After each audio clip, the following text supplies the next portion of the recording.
It's August 12, 2001 in Mesa, Arizona, and 17-year-old Paul David Sanders has gone missing. A disagreement with his father led to him rushing out of their home in a silver Chevy truck. Now in 2026, it has been nearly 25 years since Paul's disappearance. The case has gone cold, leaving his sister with agonizing questions and no concrete leads. Alleged sightings and rumors have only added to the frustration. Where is Paul David Sanders? I'm Justin Lum, and we are on the record. Paul David Sanders was originally from a small town in Missouri. Known for his athleticism, the teenager was a standout high school football player. Paul has thick, dark brown hair, almost black. He has brown eyes and has full eyebrows and strong features. A young man who seems charming, with a half smile, his expression serious yet kind. His younger half-sister, Jessica Porter, fondly remembers bugging Paul and his friends until they'd give her candy just to leave them alone.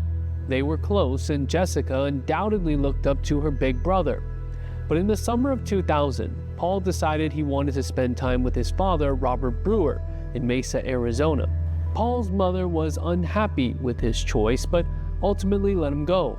It was the last time Jessica would see her brother, as he ended up staying in Arizona. Important to note that the siblings only share the same mother. The story takes a turn 1 year later. On August 12, 2001, Robert Brewer was in Las Vegas with his wife for a show that weekend, but spoke to his son by phone. Well, I talked to him the Sunday night, and he asked me if he could drive back to Globe, hang out there one more day, before he came back, because they were going to start football practice the next day. Or it would be the following day, I think it was Tuesday. And I was like, all right, just be careful, go down there. And we went down, and I get back Sunday. I flew back Sunday. My wife stayed in Vegas. And I flew back with Sunday. It had been Monday. It had been Monday morning. I flew back. And came back. Nobody was at the house. I waited, and I tried calling my mom and dad. I figured, because they didn't answer. They were all out doing something. And I haven't heard anything from nobody. It wasn't like I wasn't thinking anything was happening.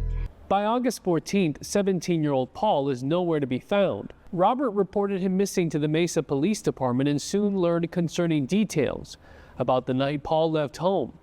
He had driven off in the family's silver Chevrolet pickup truck, which was eventually spotted by ranchers 14 miles into the Reddington Pass.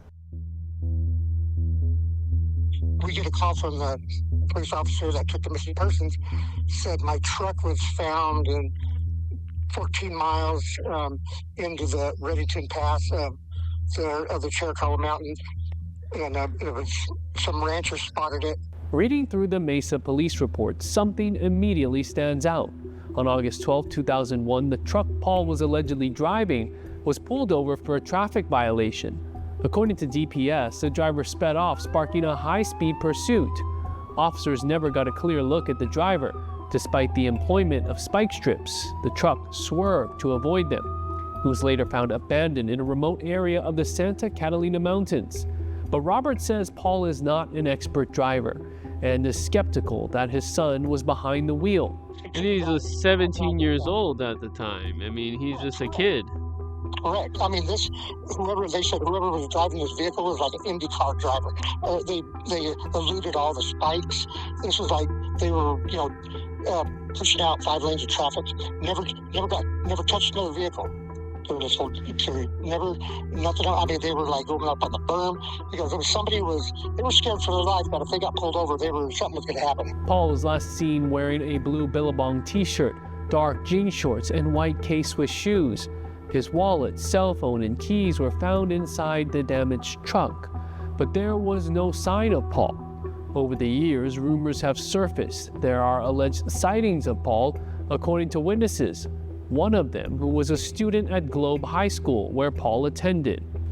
In May 2002, that student claimed she saw Paul in the passenger seat of a gray Chevy Silverado during lunch period. On August 22, 2001, about a week after he went missing.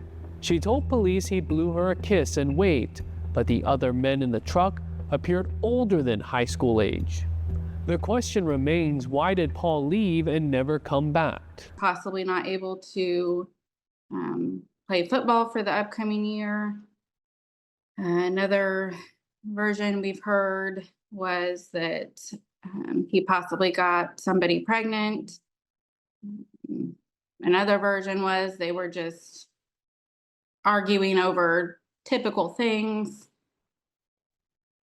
I don't know which one is true, if all of them are true, if none of them are true. I don't know. But it's not, he never took off before. The final conversation between Paul and his father was a disagreement over Paul's future. Was it a fight? Like, do you remember talking to him? I've heard different. It was no fight. It was he. At the time, I didn't know that he was flunking all his classes, and he was all right. So he wasn't going to be able to play football. He was like telling me, he goes, Dad, I'm not decided I'm not going to play football this year. I'm just going to go ahead and get a job and at the pool and stuff like that. And I go, what? He goes, yeah, I'll just get a job to help out. The kid needed for nothing. I mean, we gave him everything he wanted. He just built him a room, like a small house. We gave him a brand new truck. I mean, he never had to want for anything. He didn't need no job. I was like, your last year in high school, figure out what you want to do after you get out of high school, but you don't need to work. You don't need a job. You don't have to. And it just kind of pissed me off. In April 2003, Paul's mother, Angela, called Mesa PD from Missouri with another lead. A witness at a movie rental store in Globe claimed she sold a Tucson-bound bus ticket to a young man matching Paul's description. But according to the woman, Paul's look changed to bleached blonde hair and a tattoo on his back. The witness also said Paul told her he had a child with a woman from the San Carlos Indian Reservation. Paul's paternal grandmother also told police that she heard rumors about Paul living in Tucson and allegedly running drugs up to the San Carlos Indian Reservation for someone. No sightings were ever verified. Meanwhile, Jessica has begun to lose hope. I don't think he's here anymore.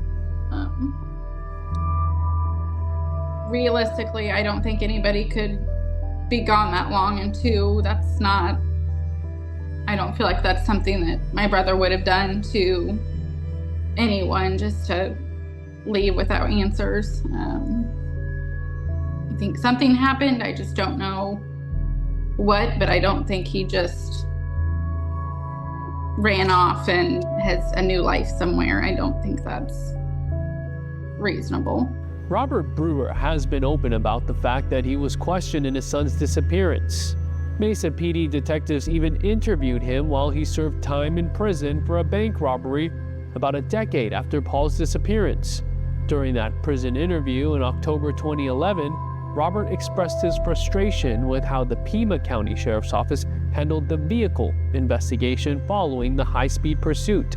Robert denies having any involvement in what happened to his son. I think that whatever happened on that drive, on that road that high-speed chase on, whoever else was in there with him, and the only people that I know that you hang out with, those Apaches from San Carlos. And